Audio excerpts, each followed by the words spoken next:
નમસ્કાર, આશા છે આપ સૌ મજામાં હશો. હવે આપણે શરૂ કરીએ આઈઆરનું આપણું ત્રીજું લેક્ચર. ચલો, આમાં શું છે, આપણે કોઈ ટાઈમ નથી બગાડવાનો. ભૂ અર્થ વ્યવસ્થા ઉપર જીઓ ઇકોનોમિક્સ પર ક્વેશ્ચન આવે છે તો આમાં રહેલું કન્ટેન્ટ છે એ તમારે પોઈન્ટ બનાવીને લખવાનું છે, મગજમાં બેસાડી દેવાનું છે, જેથી આ બાબતે કોઈ પણ ક્વેશ્ચન આવે તો આપણી પાસે બ્લેન્ક હોવાના કોઈ ચાન્સ ના રહે. ચલો, હવે કોઈ પણ જીઓ ઇકોનોમિક પર ક્વેશ્ચન આવ્યો, બરોબર, તો એની શરૂઆત શું, એના માટે તમને પહેલા જીઓ ઇકોનોમિક્સ એટલે શું એ ખબર હોવી જોઈએ. તો જોઈએ, જીઓ ઇકોનોમિક્સની જે વ્યાખ્યા છે એ જે રોબર્ટ બ્લેકવિલ અને જેનિફર હેરિસ હતા, એમને એક બુક લખી. એ બુકનું નામ છે war by the other means geo economics and statecraft. આ બુકમાં એમને કીધું કે જ્યારે કોઈ પણ રાષ્ટ્ર છે એ ભૌગોલિક અને રાજકીય લક્ષ્યોને પ્રાપ્ત કરવા માટે આર્થિક સાધનોનો ઉપયોગ કરે તો આ પ્રકારની જે અવસ્થા છે એને કહેવાય છે ભૂ અર્થવ્યવસ્થા. હવે આમાં શું કરશે, રાષ્ટ્ર આર્થિક પ્રતિબંધ લગાવશે. જેમ કે યુએસ છે એ અત્યારે શું કરી રહ્યું છે, આર્થિક પ્રતિબંધો લગાવી રહ્યું છે ટેરિફના રૂપમાં. તો આ રીતે રાષ્ટ્ર છે એ આર્થિક સાધનો દ્વારા અન્ય રાષ્ટ્રોને પોતાની વાત મનાવવા માટે મજબૂર કરશે. મિત્ર દેશને મજબૂત બનાવશે, વિરોધી દેશને નબળો પાડશે. આ આખી જે ચાલ છે એ આર્થિક સાધનોના આધારે રમાય તો એને કહેવામાં આવે છે ભૂ રાજ્ય અર્થવ્યવસ્થા. હવે આપણને થાય કે ચલો ભૂ અર્થવ્યવસ્થા એટલે આપણને ખબર પડી ગઈ, પરંતુ જીઓપોલિટિક્સ એટલે શું, તો ભૂગોળ, બરોબર, એટલે કે જમીન જળની જે સરહદ છે અને એનો ઉપયોગ છે એ જ્યારે લશ્કરી સત્તા અને રાજકીય સત્તાનું પ્રદર્શન કરવા માટે ભૂગોળનો જે ઉપયોગ થાય એને કહેવામાં આવે છે જીઓપોલિટિક્સ, બરોબર. તો જેમ કે આપણું ઇન્ડિયન ઓશિયન છે, ઇન્ડો પેસિફિક છે, તો એ બધાના ઉદાહરણો છે.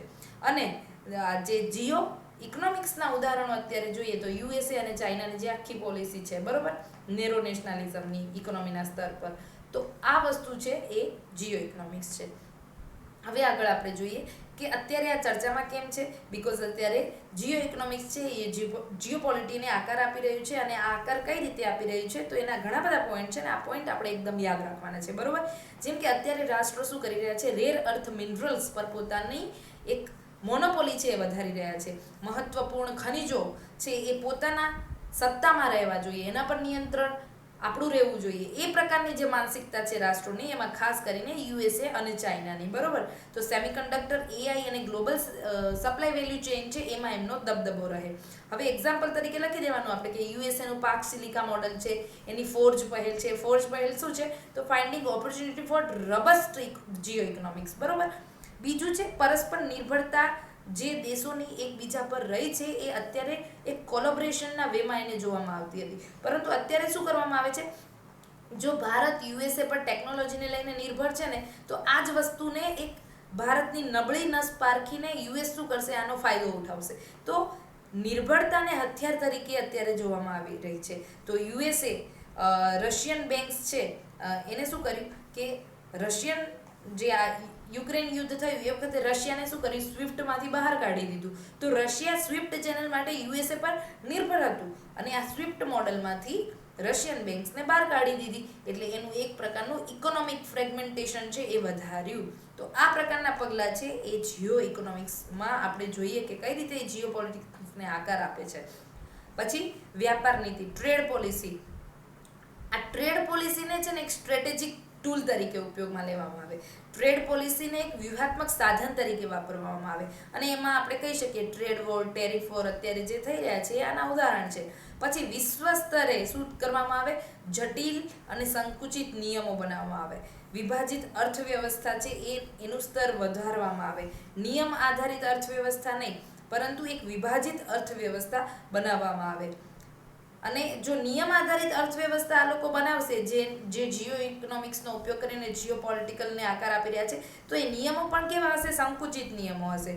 તો આ નિયમ આધારિત છે પણ એ પણ સંકુચિત નિયમ આધારિત હોય એટલે આ અર્થવ્યવસ્થા વધારે જટિલ અને વધારે વિભાજિત બનતી જશે. આનું આ ઉદાહરણ છે જે કાર્બન એડજસ્ટમેન્ટ મિકેનિઝમ યુએ અપનાવ્યું છે, કાર્બન ટેક્સનું. તો આમાં શું થશે કે ગ્લોબલ સાઉથ ઉપર ઉલટાનું ભારણ વધશે CO2 ઘટાડવાનું. એકચ્યુઅલી CO2 અત્યારે સૌથી વધારે કોણ કરી રહ્યું છે, તો ડેવલપ્ડ કન્ટ્રી, અમેરિકા, યુરોપ અને આ યુરોપ છે ઓલરેડી એ CO2 નું ઉત્પાદન વધારે કરે છે ને પાછું શું કહે છે કે તમે જે પ્રોડક્ટ અમારા ત્યાં મોકલાવો છો એની કાર્બન ફૂટપ્રિન્ટ જો વધારે હશે તો અમે આ વસ્તુ ખરીદીશું નહીં. આ તો ઉલટા ચોર કોટવાલ કો દંડેવાળી સ્થિતિ થઈ. બરોબર. હવે આગળ શું કહે છે? આગળ કહે છે કે આયાત નિર્ભરતા છે. બરોબર. હવે આમાં ભારત, બરોબર, ભારતના પર્સપેક્ટિવમાં જોવાનું છે કે ભારતે આ જીઓ ઇકોનોમિક્સનું ભોગ કઈ રીતે બન્યું છે. બીકોઝ જો આપણે ભારત છે ને એની આર્થિક નિર્ભરતા જે આયાતને લઈને છે એ વધારે છે. હવે સંકટ સમયે નબળાઈઓ વધારે સંવેદનશીલ બની જાય છે અને વધારે એ બહાર આવે છે ઉભરીને. બરોબર. તો આ સંકટ સમયની જે નબળાઈઓ છે એ આપણે આ સ્ટ્રેટ ઓફ હોર્મુઝનો જે ક્રાઇસિસ થયો એ વખતે જોઈ. બીજું કે ટેક ઇકોસિસ્ટમ. બરોબર. જેમ જેમ ટેકનોલોજીની બેઝ ઇકોસિસ્ટમ વધી રહી છે એમ ટેકનોક્રેસી વધી રહી છે. હવે જુઓ, R&Dમાં ભારત અત્યારે 0.6 થી 0.7% જેટલું ખર્ચ કરે છે. સામે ચાઇના અને US છે 3% જેટલું કરે છે. તમે જુઓ જાપાન છે, બધા જે ટેકનો બેઝ કંપની છે એમનું R&D વધારે છે. તો આ ભારતની નબળાઈ છે કે ટેક ઇકોસિસ્ટમ પાછળ આપણે હજી એટલું ધ્યાન નથી આપી રહ્યા. પછી બીજું છે કે જે પોલિસી અને ગવર્નન્સને લઈને જે પગલાં લેવાવા જોઈએ. બરોબર. તો એમાં અંતર છે. પોલિસી કંઈક અલગ કહેતી હોય અને ઇમ્પ્લિમેન્ટેશન કંઈક અલગ રીતે થતું હોય. તો આનું કારણ શું છે? તો આ જે બ્યુરોક્રેટિક રેડ ટેપ છે, બરોબર, બ્યુરોક્રેટિક રેડ ટેપના કારણે આવું થાય છે. ખાનગી રોકાણ અને ભાગીદારી આ બંને શું થાય? હતોત્સાહિત થાય જ્યારે આવી લાલ ફીતાશાહી ચાલતી હોય ત્યારે. અને ક્રિટિકલ ક્ષેત્રોની ક્ષમતા જે છે, જે આપણે ક્રિટિકલ ઇન્ફ્રા ડેવલપ કરવાનું છે, જે ક્રિટિકલ ક્ષેત્રો છે જેમ કે ડિફેન્સ છે આપણી માટે, બરોબર, AI છે, સેમિકન્ડક્ટર છે, આમાં પછી ખાનગી રોકાણ ઘટે એટલે આપણી ક્ષમતા પણ ઘટે. તો આવી પરિસ્થિતિ જ્યારે સર્જાઈ હોય ત્યારે હવે રસ્તો શું આપણી પાસે? તો સપ્લાય ચેઇનને વધુ મજબૂત કરવી પડશે. જેમ કે એક પહેલ છે SCRI પહેલ, સપ્લાય ચેઇન રેઝિલિયન્ટ ઇનિશિયેટિવ. તો આવી પરિસ્થિતિમાં આપણે આવી બધી પહેલો ઉપર ધ્યાન આપવું પડશે અને મજબૂતી સાથે કામ કરવું પડશે. આની માટે જાપાન, ઓસ્ટ્રેલિયા અને US અત્યારે કોલેબોરેટ કરી રહ્યા છે. તો ભારતે આમાંથી કંઈક શીખવાની જરૂર છે.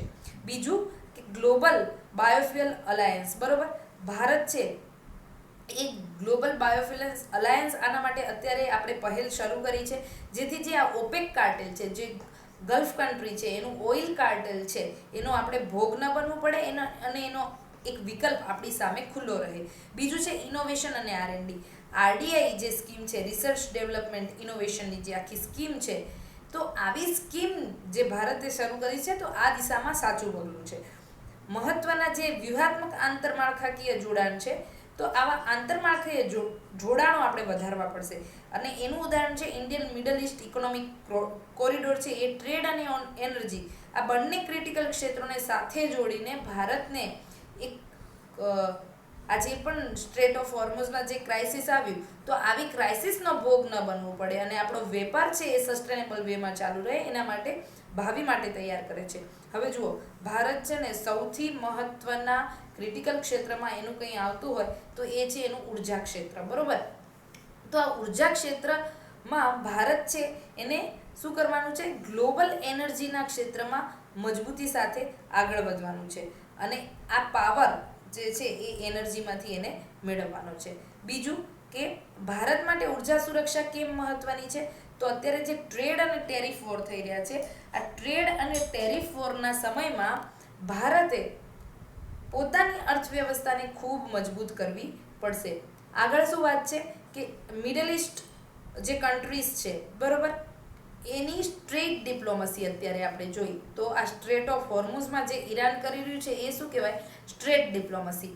તો આ સ્ટ્રેટ ડિપ્લોમસી છે એ વોર ક્રાઇસિસ સિચ્યુએશનમાં ભારતને વધારે નબળું બનાવી રહી છે. શું કરી છે?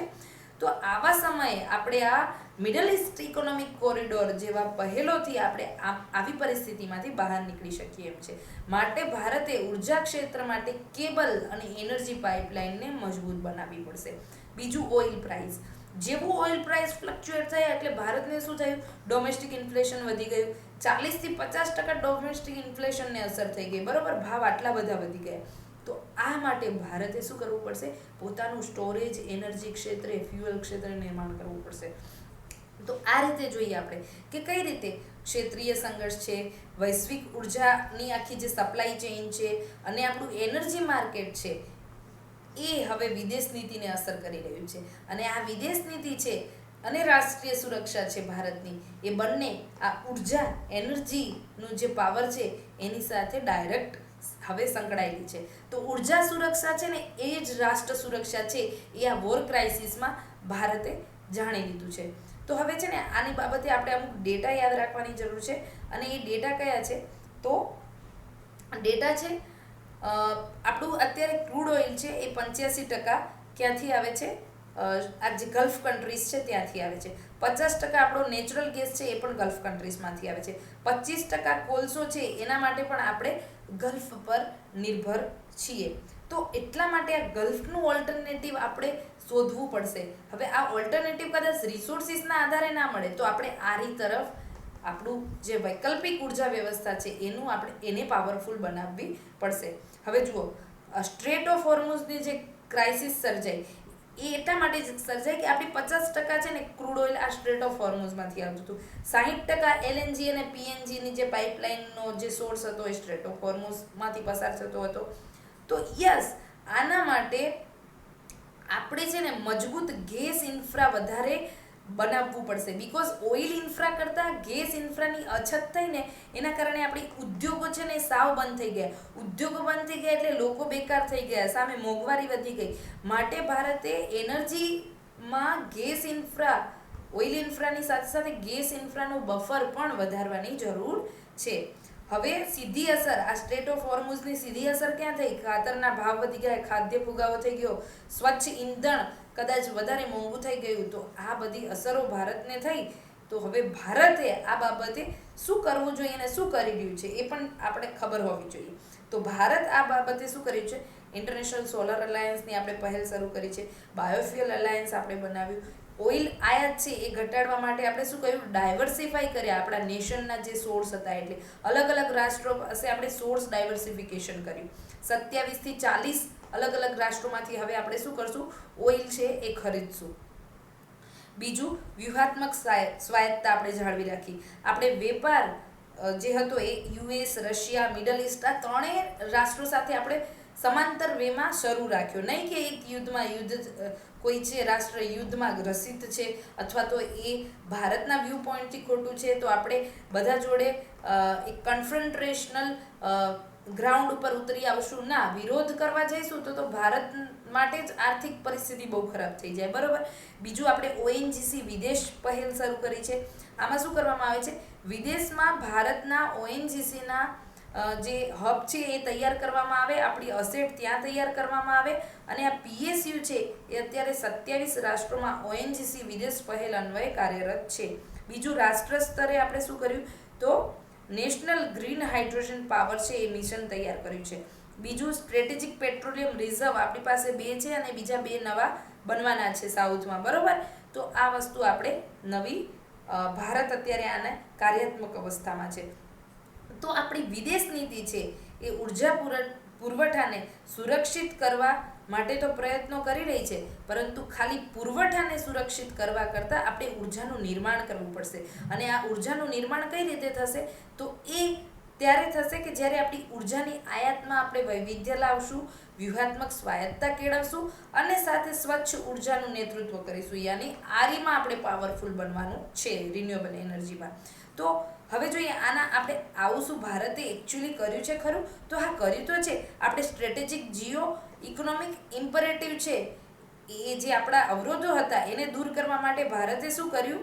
તો આ એક multi modal connectivity program India Middle East economic corridor છે એ બનાવ્યો. હવે India Middle East economic corridor છે એમાં 2 વસ્તુ છે, સી રૂટ છે અને રેલ રૂટ છે. બીજું, આ જે સી રૂટ છે ને એને ઈસ્ટ કોરિડોર કહેવામાં આવે છે અને આ ઉપરનો જે આખો રેલ રૂટ છે એ નોર્થ કોરિડોર કહેવામાં આવે છે. હવે આને મલ્ટી મોડલ કેમ કહેવામાં આવે છે? બીકોઝ આ સી રૂટ અને રેલ રૂટ બંને છે એટલા માટે. બરોબર. બીજું કે આમાં ભારતનો જે કનેક્ટિવિટી પ્રોજેક્ટ છે એ Bharat, EU, France, Germany, Italy આ બધા દેશો આમાં છે. બરોબર. કયા કયા છે? તો Bharat, EU, France, Germany, Italy, Saudi Arabia, UAE, US આ બધા દેશોને આખું સંકલિત કરે છે. એટલા માટે ઓલ્ટરનેટિવ સ્ટ્રેટ ઓફ હોર્મુઝ જેવી ક્રાઇસિસ થાય એની સામે આપણને પૂરી પાડે છે આવી પહેલો. બીજું વસ્તુ આગળ છે અહીંયા કે આના કારણે આપણે એક માર્ગ વૈવિધ્યનો વિકલ્પ ઉપલબ્ધ થાય, આપણે રૂટ ઓલ્ટરનેટિવ રૂટ આપણી પાસે અવેલેબલ રહે. બરોબર. રેડ સીનું જે સંકટ હતું 23-24માં ત્યારે આપણે જોયું કે હૌથી બળવાના કારણે આ રેડ સી છે એ સંકટમાં મુકાઈ ગયું અને એના કારણે પણ કેટલો બધો વ્યાપાર એક ખોરંભે ચડ્યો હતો. બીજું છે કે લોજિસ્ટિક કોસ્ટ પણ આપણી આવી બધી પહેલોના કારણે ઘટશે, ટાઈમ પણ ઘટશે. એવું કહેવાય છે કે લોજિસ્ટિક કોસ્ટ આવી પહેલ છે જે India Middle East economic corridor છે એના કારણે 30% ઘટશે અને ટાઈમ 40% બચશે. પોર્ટ ઇકોનોમી ડેવલપ થશે. હવે કોઈ પણ રાષ્ટ્રની પોર્ટ ઇકોનોમી વધારે મજબૂત હોય ને તો એ રાષ્ટ્રનું global value chain, supply chain છે એમાં એનું પ્રભુત્વ વધી જાય છે. પરંતુ ભારતે અને વિશ્વએ હજી પણ કેટલીક ચિંતાઓ આગળ આપણને ચિંતાઓ દેખાય છે. એ છે આ યુએસ, ઈરાન અને ઇઝરાયલનું યુદ્ધ છે. એના કારણે આજે India Middle East economic corridor હતો એને નેગેટિવ અસર થઈ હતી. બીજી એક સમસ્યા છે કે આવા પ્રોજેક્ટમાં છે ને ફંડિંગની સમસ્યા હંમેશા રહેતી હોય, તો એક ફિનાન્સની સમસ્યા છે. અને બીજું કે પોર્ટ ઇકોનોમી આપણે તૈયાર કરીએ પણ દરેક દેશનો જે પોર્ટ છે ને, જેમ કે ભારતનું જે અહીંયા બોમ્બે પાસે જે પોર્ટ છે તો મહારાષ્ટ્રની પોર્ટ ઇકોનોમી વધારે સ્ટ્રોંગ છે. તો આગળ જ્યાં અમુક રાષ્ટ્રો છે તો એની પોર્ટ ઇકોનોમી એટલી સ્ટ્રોંગ નથી. તો આ બધા પોર્ટની ક્ષમતાને ઇન્ટિગ્રેટ કરવી ને એ પણ એક ચેલેન્જ છે. તો આ હતું આપણું આજે આઈઆરનું ત્રીજું સેશન છે. એમાં આપણે શીખ્યા કે જીઓ ઇકોનોમિક્સ છે એ કઈ રીતે અત્યારે જીઓપોલિટિકલ આસ્પેક્ટને અસર કરે છે અને આ બધું જ છે એ આપણે યાદ રાખવાનું છે. આમાં જે પણ ચર્ચા થઈ એ ડેટા છે, એના ઉદાહરણો છે. આ ઉદાહરણો સીધા જ આપણે એક પોઈન્ટ તરીકે લખવાના છે. બરોબર. તો આ જેટલા પણ પોઈન્ટ્સ આપણે અહીંયા જોયા એ બધાને તમે રિવિઝન કરો અને એ રિવાઇઝ કરી અને તમારો જે આન્સર છે જીઓ ઇકોનોમિક્સનો કોઈ પણ આન્સર એમાં તમે લખો અને જુઓ તમારું વેલ્યુ એડિશન કયા લેવલનું થાય છે.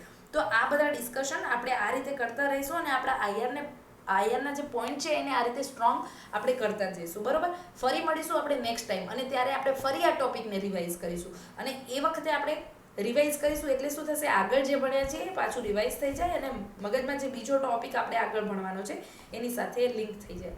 ચલો, આશા છે આપને ગમ્યું હશે અને ફરી આપણે મળીશું. ત્યાં સુધી બહુ સરસ તૈયારી કરતા રહીએ, લખતા રહીએ અને આગળ વધતા રહીએ. Thank you so much.